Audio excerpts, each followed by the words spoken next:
Current sources. ठीक है, voltage हम बार बार जैसे थेवेनिन पढ़ा हमने, नॉर्टन पढ़ा, वहाँ वोल्टेज अप्लाई कर रहे हैं, लेकिन ये होती क्या है, इसका कैरेक्टरिस्टिक कैसा होता है, जो हम यूज कर रहे हैं थेवेनिन या नॉर्टन पे, वो आइडियल वोल्टेज सोर्स है, आइडियल करंट सोर्स है या प्रैक्टिकल है, तो ये सब यहाँ से हमें पता लगेगा। ठीक है, वोल्टेज सोर्स सिंबल ऑलरेडी मैंने बार बार बनाया है, बैटरी जब क्वेश्चन कराए हैं तो सिंबल क्या होता है, सिंबल इसका ये होता है, पहले पॉजिटिव टर्मिनल बैटरी का, फिर निगेटिव, या फिर निगेटिव लगा सकते हो पहले, पॉजिटिव बाद में, डिपेंड करता है तुम्हें कैसे बैटरी लगानी है। और बैटरी में दो टर्मिनल होते हैं, पॉजिटिव टर्मिनल होता है और नेगेटिव टर्मिनल होता है। इस तरह से भी हो सकता है सर्कल और उसके अंदर प्लस माइनस लिखा हो, तो इसमें डायरेक्टली लिखा है कि पहले प्लस टर्मिनल है बैटरी का, इसमें माइनस, फिर माइनस टर्मिनल है।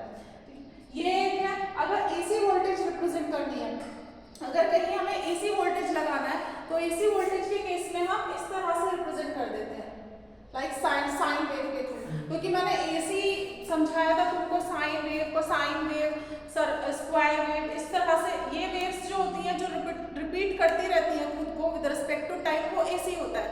ठीक है, तो उसी तरह से हम इसको रिप्रेजेंट कर रहे हैं like this, the like sine wave type. अब मेरे पे पहला टॉपिक क्या है, आइडियल वोल्टेज सोर्स। आइडियल का मतलब है, आइडियल केस का मतलब है कि जितना मैंने सप्लाई किया, मान लो 20 वोल्ट का बैटरी हमने पंखा चलाने के लिए लगाया, कोई छोटा सा पंखा चलाने के लिए, तो वो 20 वोल्ट एग्जैक्टली उसको दे दे। ठीक है, हमारे कोई भी जो बैटरी हमने लगाया उसका अपना इंटरनल ड्रॉप कुछ ना हो। आइडियल केस क्या होता है, जब किसी भी चीज का अपना इंटरनल ड्रॉप कुछ ना हो, वो जो भी उसके पास है वो सब सप्लाई कर दे, सब प्रदान कर दे। ठीक है, तो आइडियल केस में अगर मैं देखूं, मान लो मैंने VS वोल्टेज सोर्स लगाया है, VS वोल्टेज सोर्स लगाया, तो इसका मतलब है ये वोल्टेज सोर्स है, उसका अपना कोई प्रतिरोध नहीं होगा, क्योंकि प्रतिरोध होगा तभी तो लॉस होगा ना, प्रतिरोध होगा तभी तो वोल्टेज में गिरावट होगी ना उस प्रतिरोध की वजह से। जब प्रतिरोध नहीं होगा तो कोई गिरावट नहीं होगी, राइट। हाँ, तो आइडियल का मतलब है जो भी सोर्स मैंने लिया उसका अपना कोई रेजिस्टेंस नहीं होगा। अब रेजिस्टेंस नहीं होगा तो जो सोर्स है वही वो सप्लाई करेगा एक्सटर्नली बाहर, जो सोर्स का वैल्यू है, सोर्स वोल्टेज का वैल्यू है, वही हमें बाहर मिल जाएगा। ठीक है, तो इस केस में क्या हो जाएगा, इस केस में VAB मतलब जो हमें बाहर वोल्टेज मिल रहा है वो किसके बराबर मिलेगा, VS के। ठीक है, और अगर मैं ग्राफ ड्रॉ करूं, अगर ये वोल्टेज एक्सिस है, ये करंट एक्सिस है मेरा, तो वोल्टेज मेरा करंट पे डिपेंड नहीं कर रहा है, दिख रहा है ग्राफ में, वोल्टेज फिक्स्ड है। मान लो ये VAB क्या था, मान लो 5 वोल्ट था, तो यहाँ पे हमें क्या मिल गया, 5 वोल्ट, VS क्या हो गया, 5 वोल्ट, तो ये 5 वोल्ट पे फिक्स्ड है। करंट बढ़ती चली जा रही है, करंट बढ़ रहा है, लेकिन करंट के बढ़ने से VAB अफेक्ट नहीं हो रहा है, ये वोल्टेज अफेक्ट नहीं हो रहा है, ये फिक्स्ड हो गया 5 वोल्ट पे। क्यों नहीं हो रहा है, इसलिए नहीं हो रहा है क्योंकि कोई ड्रॉप ही नहीं हो रहा है, कोई रेजिस्टेंस ही नहीं है इसका, तो ये फिक्स्ड है वोल्टेज। आइडियल वोल्टेज सोर्स के केस में हमें एक फिक्स्ड वोल्टेज मिलती रहेगी, धारा बढ़ती रहेगी और एक फिक्स्ड वोल्टेज हमें मिलती रहेगी।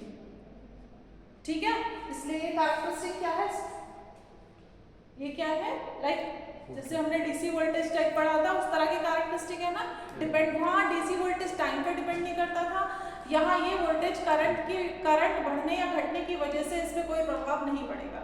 क्यों नहीं पड़ेगा, क्योंकि आइडियल सोर्स के केस में इसका अपना कोई प्रतिरोध नहीं होता। ठीक है, अब दूसरा केस आया है प्रैक्टिकल सोर्स। प्रैक्टिकल सोर्स अगर है, प्रैक्टिकल वोल्टेज स्रोत है अगर मेरे पास, तो प्रैक्टिकल वोल्टेज स्रोत के केस में उसका अपना इंटरनल रेजिस्टेंस होगा, इंटरनल रेजिस्टेंस होगा तो कुछ ना कुछ ड्रॉप होगा ना। ठीक है, तो ये प्रैक्टिकल सोर्स है, ये RS क्या है, इस सोर्स का इंटरनल रेजिस्टेंस, इसका रेजिस्टेंस इंटरनल। ठीक है, अब ये इंटरनल रेजिस्टेंस है हमारे पास, तो इसकी वजह से कुछ ना कुछ ड्रॉप होगा हमारा, होगा ना। तो अब ये जो हमें वोल्टेज मिलेगा, या इसके बराबर मिलेगा, V = BS मिलेगा, नहीं नहीं मिलेगा, नहीं मिलेगा ना कुछ घट के मिलेगा। सोर्स मान लो मैंने 5 वोल्ट की अप्लाई करी, 5 वोल्ट की वजह से करंट फ्लो करेगा सर्किट में, करेगा, करंट फ्लो करेगा तो इसमें वोल्टेज ड्रॉप होगा, हाँ वोल्टेज ड्रॉप होगा, तो वोल्टेज ड्रॉप होगा यहाँ पे, उसकी वजह से क्या होगा, जो बाहर मुझे वोल्टेज मिल रहा है वो क्या हो जाएगा, घट जाएगा, ठीक है, घट जाएगा। तो हमारे पास प्रैक्टिकल केस ही एग्जिस्ट करते हैं, आइडियल केसेस एग्जिस्ट नहीं करते हैं कहीं भी। आइडियल ना कोई पर्सन होता है, आइडियल ना कोई सोर्स होती है, प्रैक्टिकल केसेस एग्जिस्ट करते हैं, ठीक है। तो ये केस ही एग्जिस्ट करता है, क्योंकि जब कोई सोर्स होगी, जब कोई ना कोई वोल्टेज स्रोत होगा तो उसका अपना इंटरनल रेजिस्टेंस होगा ही होगा, और वो होगा तो जो बाहर यहाँ पे मुझे वोल्टेज मिल रही है तो कुछ ना कुछ इससे कम मिलेगी। अब मैंने ये कैसे लिख दिया, अब ये स्रोत है, मैंने केवीएल लगाना सिखाया तुम लोग को, स्रोत की वजह से कुछ ना कुछ करंट फ्लो करेगा, कुछ ना कुछ करंट फ्लो करेगा ना स्रोत की वजह से यहाँ पे, हाँ। तो मैंने क्या किया, सिंपल केवीएल लगा लिया।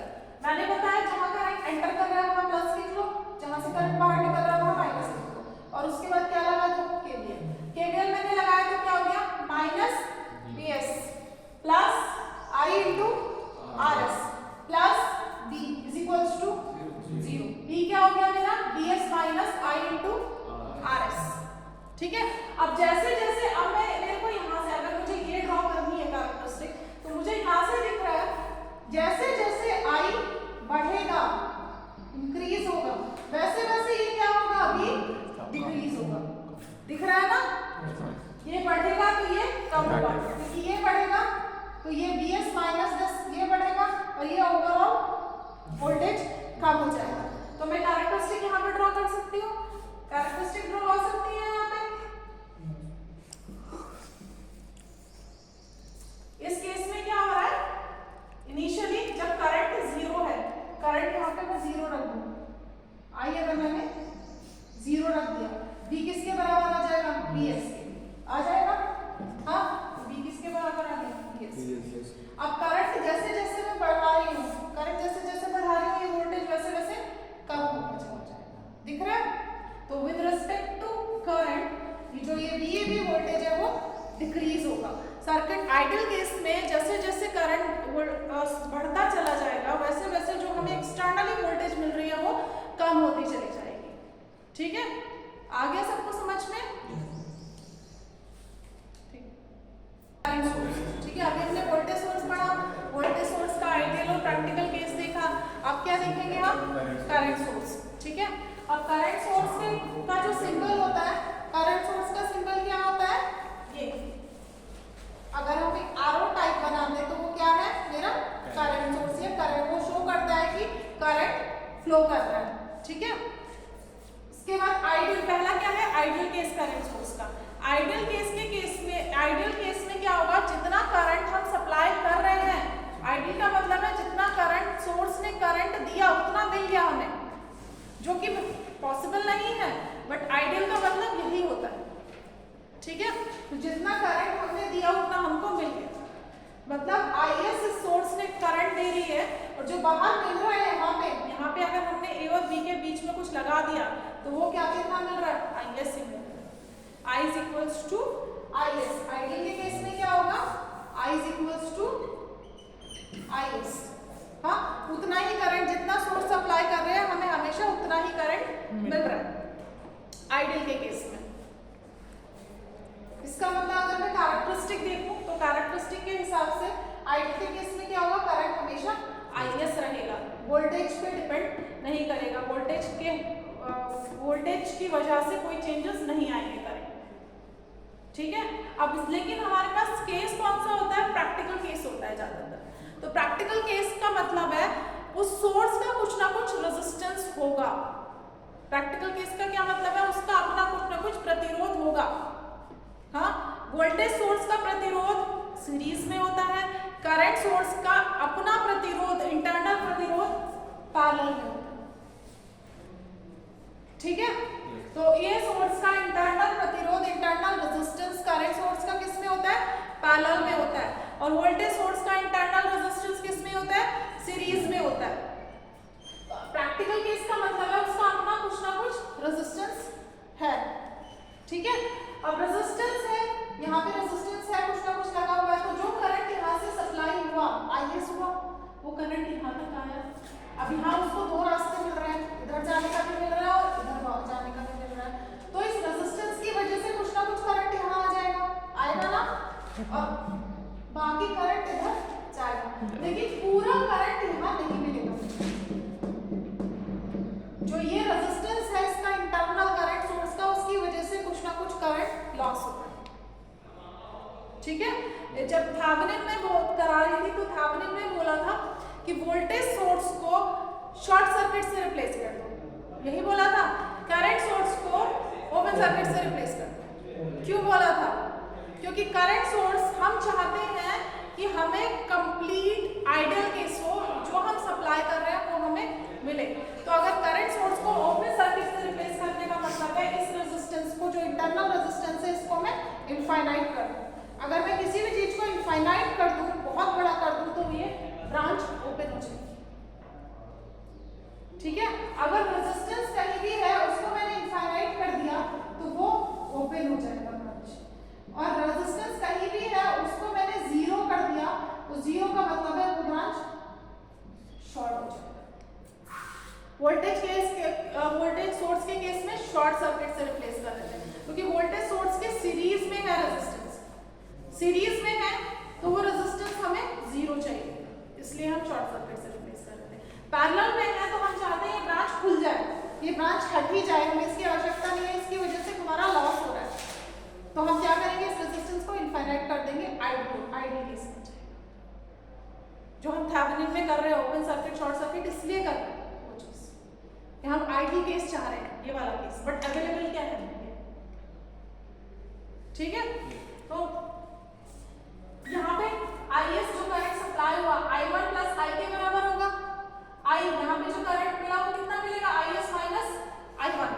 अब जैसे जैसे ये वाला करंट बढ़ता चला जाएगा, I1 बढ़ेगा तो क्या I डिक्रीज होता चला जाएगा, I1 अगर इंक्रीज होगा तो I डिक्रीज हो जाएगा, डिक्रीज हो जाएगा ना, तो ये दिख रहा है तुम्हें, जब I1 जीरो है I किसके बराबर आ जाएगा, IS के, उसके बाद क्या होगा, ये I डिक्रीज होता चला जाएगा, ठीक है। जैसे जैसे इसमें इस रेजिस्टेंस का वोल्टेज ड्रॉप बढ़ेगा, इस रेजिस्टेंस का जब वोल्टेज ड्रॉप बढ़ेगा, जो वोल्टेज यहाँ पे है हमारे, वैसे वैसे ये जो करंट सोर्स सप्लाई कर रही है वो करंट डिक्रीज होता चला जाएगा, ठीक है। तो आइडियल केस में हमें उतना ही करंट मिलता है, लेकिन प्रैक्टिकल केस में जो करंट सोर्स सप्लाई कर रही है वो करंट नहीं मिलता है, क्योंकि कुछ ना कुछ करंट इंटरनल रेजिस्टेंस में चला जाता है, इंटरनल रेजिस्टेंस में चला जाता है और बाकी करंट हमें मिलता है, लेकिन विद रिस्पेक्ट टू टाइम वो करंट डिक्रीज होता चला जाता है, क्योंकि करंट बढ़ रहा है, सोर्स करंट ज़्यादा सप्लाई कर रही है, I1 जैसे जैसे बढ़ेगा वो जो आउटपुट पे करंट मिल रहा है वो वैसे वैसे कम होता चला जाएगा, ओके।